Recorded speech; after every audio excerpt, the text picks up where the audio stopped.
Iran's latest missile barrage marked the first direct Iranian strike on Israel since the fragile April ceasefire took hold, shattering the illusion that the truce had stabilized the region.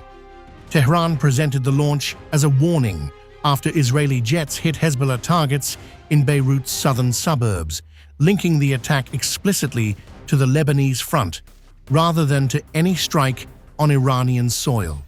Even as sirens sounded in northern Israel and air defenses moved into action, Washington's priority was to save ongoing talks with Tehran, with US President Donald Trump reportedly urging Prime Minister Benjamin Netanyahu not to retaliate.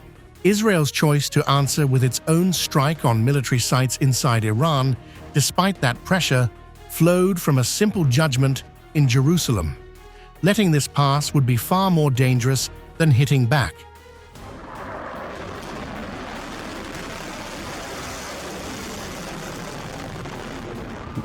From Israel's perspective, Iran was not only firing missiles, it was testing the rules of the game. Tehran's message was clear. If Israel strikes Hezbollah in Lebanon, Iran reserves the right to hit Israel directly, while assuming US diplomacy will prevent any serious Israeli reply. Had Jerusalem absorbed the attack in silence, it would have signaled that Israeli self-defense along its northern border is now subordinate to American-Iranian talks and to Iran's own escalation ladder. Analysts in Israel warned that such an outcome would erode deterrence by turning every IDF action against Hezbollah into a potential trigger for Iranian missiles, with Israel effectively forced to choose between its alliance with Washington and its ability to defend its citizens. For a country that has always insisted on strategic independence in questions of war and peace, that was seen as an unacceptable precedent.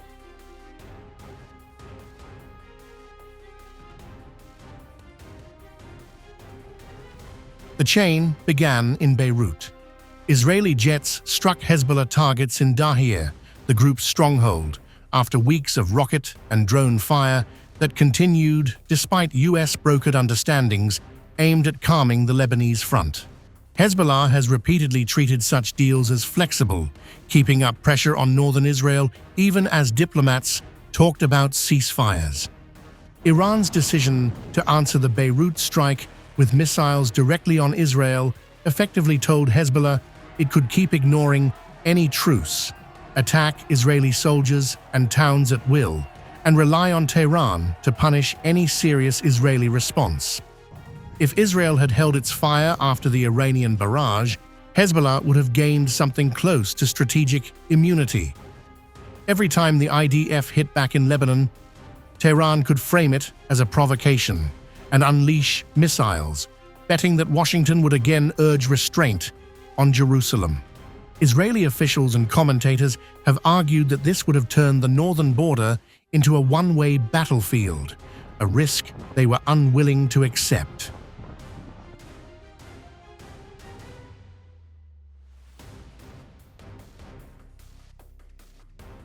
US President Donald Trump saw things differently.